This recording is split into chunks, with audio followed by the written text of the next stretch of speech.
கரூர் ஸ்டாம்பீடில் 41 பேர் இருந்தது மிகுந்த மனவேதனை உண்டாக்குது.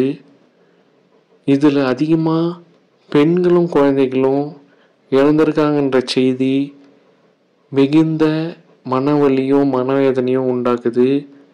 தமிழ்நாடு எதை நோக்கி போகுதுன்ற கேள்வி பயத்தை இந்த சம்பவம் எனக்கு உண்டாக்குது.